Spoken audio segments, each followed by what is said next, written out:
အားလုံးမင်္ဂလာပါဒီနေ့ဗီဒီယိုလေးကတော့ MTK G99 ကိုအသုံးပြုပေးပြီးတော့ဝင်ရောက်လာတဲ့ကုမ္ပဏီဖုန်းတွေထဲမှာဈေးအသက်သာဆုံးလို့ပြောလို့ရနိုင်တဲ့ Galaxy A24 လေးကို unboxing လုပ်ပြီးအတူတူကြည့်မှာဖြစ်ပါတယ် Galaxy A24 ပါ RAM 128GB version နဲ့လာပါတယ်ဈေးနှုန်းကတော့ 9,690,000 ပါကဲဘာလို့ကြည့်ရအောင်ပေါ့Type C ကြိုးလေးပဲပါပါမယ်အားသွင်းကောင်းတော့ကျွန်တော်တက်ပြန်ဝယ်သုံးရမှာဖြစ်ပါတယ်ကဲဖုန်းပေါ့နော်ကျွန်တော်တို့ဒီမှာ Galaxy A24 ပါ AMOLED display 90Hz refresh rate ရမယ် Full HD Plus resolution နဲ့ကြည့်လို့ရမယ် travel camera ဆက်တဲ့ fingerprint ကတော့ side mount fingerprint ပါမှာပေါ့နော်ကဲဟုတ်ပြီခဏလေးထားလိုက်အောင်နောက်တော့ဒီမဲ့ screen injector လေးပါပဲပေါ့အဲ့တော့ဒါပါပဲပေါ့နော် Samsung Galaxy A24 လေးရဲ့ back ကပါအသားနာပါplastic bag ပဲဒါပေမဲ့ glossy finish လုပ်ပြီးထားတာဖြစ်တဲ့အတွက်တော့လက်ရတော့နည်းနည်းထင်နိုင်တယ် A series ရဲ့ထုံးစံတိုင်းကတော့ကျွန်တော်တို့ဟိုဒီဇိုင်းကိုရိုးရိုးရှင်းရှင်းနဲ့ကင်လို့ရအောင်အရောင်လေးတွေလုပ်ပြီးထားတာတော့အဆင်ပြေတယ်ဒါကတော့ mint green ပေါ့နော်အစိမ်းရောင်အဖျော်လေးပြောလို့ရတယ်နောက်ကင်မရာ setup ဘာညာအားလုံးကတော့ကျွန်တော်တို့အရင်တွေ့ဘူးတဲ့ဒါ A34 တို့ A54 တို့ပုံစံဒီဇိုင်းအတိုင်းပဲနောက်က back ကပါဟောရှိရအောင်တော့ကျွန်တော် flap design ကိုလုပ်ပြီးထားတယ်ဘေးပေါင်တွေကတော့ကျွန်တော်နည်းနည်းလေးမြင်တဲ့အတိုင်းပေါ့နည်းနည်းလေးဘေးပေါင်တွေကခုံးပေးထားတာကိုကျွန်တော်တို့တွေ့ရပါတယ်အဲ့တော့ခုံးပေးထားတော့တခုတော့ကောင်းတယ်လက်ထဲမှာကန်ရတာအရင်ထောက်ကြီးမဖြစ်တော့ဘူးပေါ့နော်နည်းနည်းလေးဒီ frame လေးတွေကိုခုံးပေးထားတာတော့အဆင်ပြေတယ်နောက်ကင်မရာအနေနဲ့ကတော့ကျွန်တော်တို့15 megapixel main camera ပါမယ်နောက်5 megapixel ultra wide lens 2 megapixel macro camera ပါဝင်မှာဖြစ်ပါတယ်ကျွန်တော် G99 အသုံးပြုထားတဲ့ဖုန်းတွေထဲမှာတော့ ultra wide lens ပါလာတာ A24 ပဲရှိတယ်လို့ပြောလို့ရတယ်။ဘာလို့ဆိုတော့အနည်းဆက်ဆုံးဆိုရင်ဒါ9သိန်းဝန်းကျင်မှာရှိတဲ့ Vivo V27e Oppo Reno 8T တို့မှာ ultra wide lens မပါဘူး။ဒီကောင်9,900,000မှာကောင်းတာမကောင်းတာတဲ့ ultra wide lens ပါလာတော့ကင်မရာတွေက feature ပိုဆုံးတယ်လို့ပြောလို့ရတယ်။ဖုန်းရဲ့အထူကတော့ကျွန်တော် 8.3mm ရှိပြီးတော့အလေးချိန်အနေနဲ့ 195g အနေထားမှာရှိရပေါ့ဖုန်းကတော့လုံးဝရိုးရိုးရှင်းရှင်းမြင်တွေ့နေကြ A series ရဲ့ဒီဇိုင်းပိုင်းအပေါ်မှာတော့ကျွန်တော်တို့ဒီမှာ mic လေးပါမယ်ဒီဘက်ဘေးမှာတော့ volume up down power button မှာတော့ကျွန်တော် side mount fingerprint လေးဒီမှာတက်ဆင်ပေးထားတာဖြစ်တယ်အောက်ဘက်ချက်မှာတော့ speaker တစ်လုံးပါမယ်ပြီးရင် type C port ပါမယ်နောက် mic ပါမယ် 3.5mm audio jack ပါမယ်ဒီမှာတော့ကျွန်တော်တို့ sync injector ပေါက်လေးပေါ့ထိုးပြီးတော့ကြည့်အောင် sync cap ဘယ်နှကက်ထည့်လို့ရတော့ကျွန်တော်ကြည့်လိုက်ရအောင် sync cap ကတော့ 3 slot ဖြစ်တဲ့အတွက်ကျွန်တော်တို့ sync cap 2 cap memory cap ဖြိုင်းတူထည့်သွင်းအသုံးပြုနိုင်မှာဖြစ်ပါတယ် display အနေနဲ့ကတော့ဟိုအရင် A23 4G လို့သူက casim နဲ့တော့ 6.5 inch AMOLED display ကိုတက်ဆင်ပေးထားပြီးတော့ 90Hz refresh rate support ပေးတယ်လို့ Full HD resolution နဲ့လည်းကျွန်တော်တို့ကြည့်ရှုခန်းစားရနိုင်မှာဖြစ်တယ် selfie camera အနေနဲ့ကတော့30 megapixel ပါဝင်မှာဖြစ်ပါတယ်တခုဆိုတာကတော့ဗျာဒီ Vivo တွေ V27 series မှာပြောင်းလဲလာဆိုဒီ A series မှာလည်းဒီလို notch နဲ့မဟုတ်တော့ဘဲနဲ့ကျွန်တော်တို့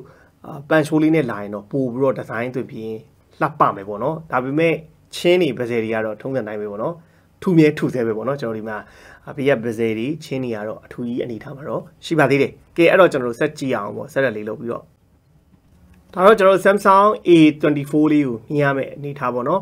brightness အနေနဲ့ကတော့ကျွန်တော် Samsung display တွေကပြောစရာမလိုအောင်ကောင်းတယ်လို့ပြောဒီမယ်ပေါ့နော်ဒါကျွန်တော်3ချိုးတစ်ချိုးလောက်ရှိတဲ့အနေထားမှာတော့ brightness ကတော်တော်လင်းနေဆိုတဲ့အနေထားမှာရှိတယ်နောက် peak brightness အနေနဲ့ဆိုလဲ1000 nit အထိပေါ့နော် nit 1000အထိရတာဆိုတော့တော်တော်မိုက်တယ်ပေါ့သူ brightness အလင်းအနေနဲ့တော့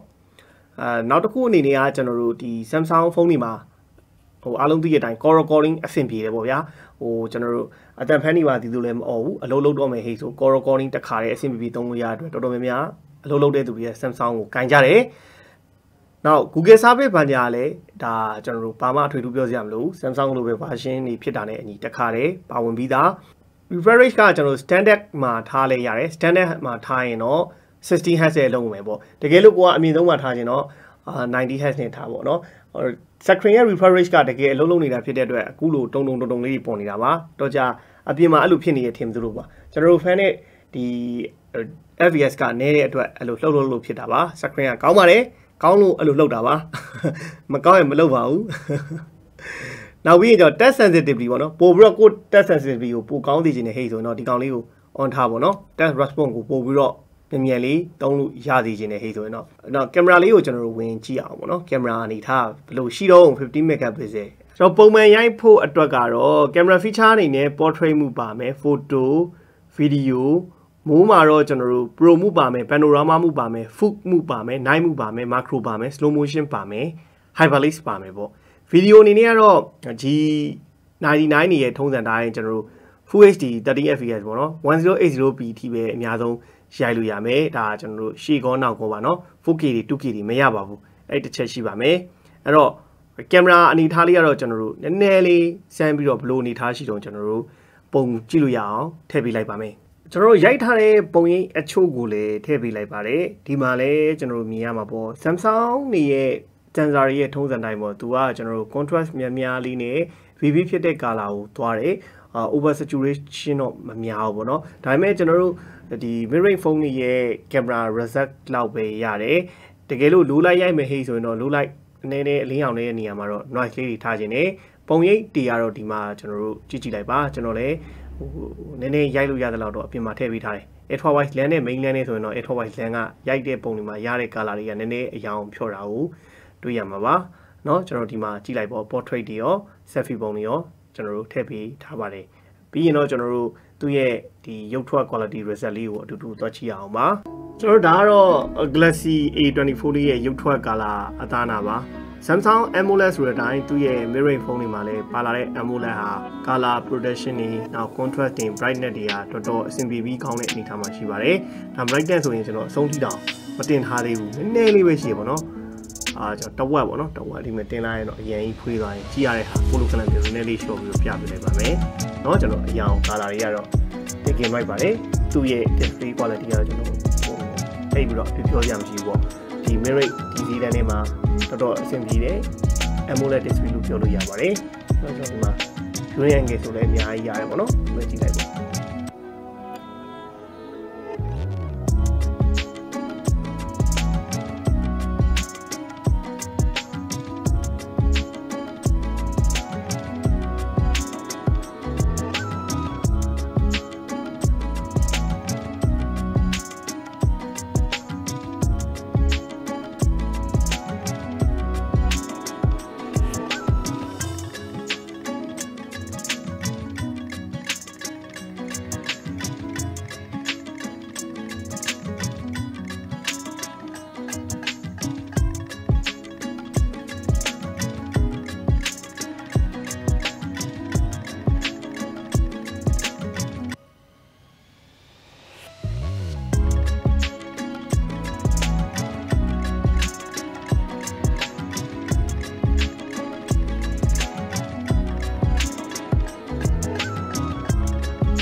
โอเคပါเนาะကျွန်တော်တို့ဒါအခုမြင်တွေ့ခဲ့ရတော့မြင်တဲ့အတိုင်းပဲပေါ့နော်သူ display quality ကတော့မိုက်တယ်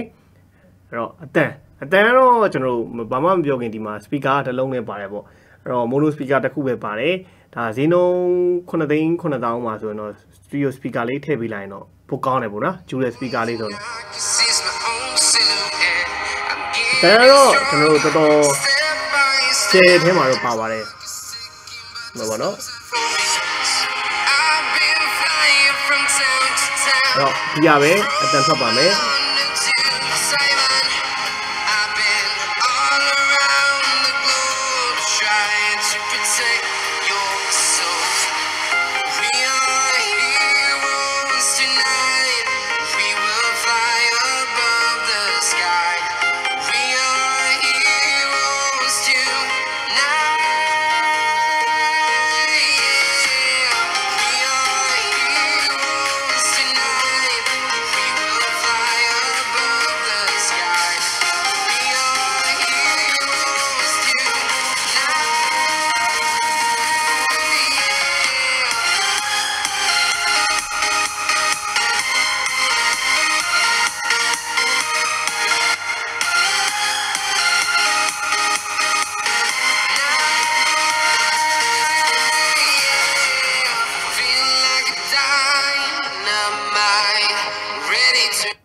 ဒါကတော့ကျွန်တော်တို့သူ့ရဲ့အတန်ထွက်ပေါ့နော် dual speaker လေးပို့ပါမယ်ဆိုရင်တော့ပို့ပြီးတော့ perfect ဖြစ်ပြီးတော့ပုံမိုက်မယ်နောက်တစ်ခု G99 မှာရနိုင်တဲ့ graphic setting တွေကြည့်လို့ရအောင်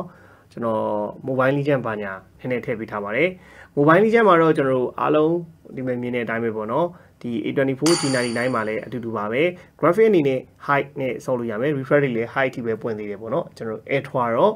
point ထားခြင်းမရှိသေးပါဘူးနောက်တော့ပွင့်ကောင်းပွင့်နိုင်ပါတယ်နောက်တစ်ခုအနေနဲ့ကတော့ကျွန်တော်တို့ badge မှာ block graphic တွေရတော့ badge မှာတော့ကျွန်တော်တို့ဟို G99 နေလောလောဆယ်ပွင့်တဲ့အမြင့်ဆုံး graphic setting တွေဖြစ်တဲ့ HD မှာဆိုရင်တော့ high ရမယ် balance မှာဆိုရင်ကျွန်တော်တို့ ultra ထိပွင့်ပါမယ် smooth မှာဆိုရင်လည်း ultra ထိပွင့်ပါမယ်gyro အနေထားဘယ်လောက်ပေါ့တော့ကတော့ကျွန်တော်တို့နည်းနည်းလေးဝင်ကြည့်လိုက်အောင်ပေါ့နော် gyroscope ကို always on ပြီးတော့ဝင်ကြည့်အောင်ရှေ့မှာကျွန်တော်တို့ sample တဲ့V27E နဲ့ Reno 8D G88 SoC သုံးထားတဲ့ဖုန်းတွေမှာတော့နှစ်ခုလုံး gyro ပေါ့တယ် Samsung ရဲ့ A24 တွေရော gyro အနေထားအဲ့နှစ်ကောင်လောက်ပေါ့လာတော့ကျွန်တော်အခုမြင်တွေ့ရတော့မယ်ပေါ့နော်ပေါ့တယ်ခင်ဗျဒီမှာကြည့်လိုက်ပါနော်ဒီ gyro တော်တော်ပေါ့တယ်အဲ့တော့badge ဆော့မယ်ခုန graphic တွေနဲ့လက်ခံနိုင်နေဟိဆိုရင်တော့ Samsung ရဲ့ဒီကောင် gyro တော်တော်ပေါ့ပါတယ်နော်ကျွန်တော်တော်ပေါ့ပါတယ်အဲ့တော့ badge ဆော့ခြင်းနဲ့ဟိဆိုလဲရွေးလို့ရတယ်ပေါ့ဗျာလောဆယ် G99 ကတော့ performance ကအားလုံးသိတဲ့အတိုင်းပဲ 4G ထဲမှာတော့ MTK G2 ထဲမှာအကောင်းဆုံးလို့ပြောလို့ရနေပါသေးတယ်နော်ပေါ့ပါတယ် okay ပါဒီတော့ဆိုရပါပြီပေါ့နော်အဲ့တော့ဒီနေ့ကျွန်တော်တို့ဒီ Samsung A24 လေးကို unboxing လုပ်ပြီးတော့ first impression အနေနဲ့ပြောရရင်ဒီပုံမှန်ကျွန်တော် Samsung နေဆိုရင်ဒီ mid range ဈေးထဲမှာဆိုရင် performance ဘိုင်းအနေနဲ့ဆိုရင်တိတ်ပြီးတော့ gain ဆော့မဲ့ဟိဆိုရင်ရွေးစရာဆိုရင်တိတ်မရှိဘူးပေါ့ဗျာဒါပေမဲ့ G99 ကတော့လောလောဆယ် 4G ထွက်ထားတဲ့ MTK SoC တွေမှာတော့အကောင်းဆုံးအနေထားမှာရှိတယ် performance လည်းဆော့လို့ကောင်းနေတယ်ပေါ့ badge ဒီမှာကျွန်တော်စမ်းကြည့်ရတဲ့အနေထားမှာ gyro ဘာညာလည်းပေါ့တယ်ဒီ mobile legend ကတော့ graphic တွေအကုန်မပွင့်သေးဘူး performance ဘိုင်းကတော့အဆင်ပြေတဲ့အနေထားမှာရှိတယ် daily use လည်း okay နောက်ဒီကောင်သုံးမယ်ဟိဆိုရင်ကျွန်တော်တို့ Google service တွေအဆင်သင့်ပါလို့ call recording နဲ့အဆင်ပြေသုံးလို့ရမယ်ဖုန်းတိဆောက်ပုံ big quality ဘိုင်းအနေနဲ့ကတော့ကျွန်တော်တို့အမြင်တွေ့နေကြပဲ plastic band နဲ့ပဲလာပြီး glossy finish ဆိုတော့ကျွန်တော်တို့လက်ရတော့နည်းနည်းထင်တယ်အယောင်ကကြတော့ကျွန်တော်တို့အစိမ်းရယ်အနက်ရယ် silver ရယ်ပေါ့နော်၃ရောင်ထွက်တယ်battery 9000 mAh ကို quick charging 25W support ပေးမယ်အဲ့တကူကတော့ဟို quick charging ကအခြားဖုန်းတွေနဲ့ရှင်နည်းတယ်ဆိုပေမဲ့ Samsung 25W ကတော့အဆင်ပြေတယ်ပေါ့ဗျာ quick charging တော့ပါလာတယ်9000 mAh ကကျွန်တော်တို့တစ်ရက်စာသုံးမယ်ဟိဆိုလုံလောက်ရမယ်အနေထားရှိတယ်ကင်မရာတွေတော့ရှေ့မှာမြင်တွေ့တဲ့အတိုင်းပဲ selfie ကင်မရာတွေဒီ main ကင်မရာတွေကကျွန်တော် mid range ဖုန်းတွေမှာတွေ့နေကြကင်မရာပဲအရင်ကြီးလည်းမညံ့ဘူးပုံမှန်အနေထားမှာပဲရှိတယ်ရတဲ့ color တွေကရုပ်ထွက်လေးတွေက true tone color ပဲသွားပြီးတော့အယောင်လေးတွေတော့ vivid ဖြစ်တဲ့အနေထားတစ်ခုမှရှိတာကိုတွေ့ခဲ့ရပါတယ်အဲ့တော့ Samsung fan တွေအနေနဲ့နောက်ထပ်ရွေးချယ်မစရာလို့ဆိုရင် A14 နဲ့ A24 နဲ့ရွေးချယ်ရမယ်ဟိဆိုရင်တော့ဈေးသိပ်မကွာတော့ဘူးเนาะ A14 6128နဲ့ A24 6128ဆိုကျွန်တော်အနေနဲ့ A24 6128ထိတက်ဝယ်တာပို့ပြီးတော့အဆင်ပြေမယ်လို့ပြောရင်းနဲ့ကျွန်တော်ဒီနေ့ unboxing လေးကိုဒီမှာအဆုံးသတ်ပါမယ်အားလုံး bye bye ပါခင်ဗျာ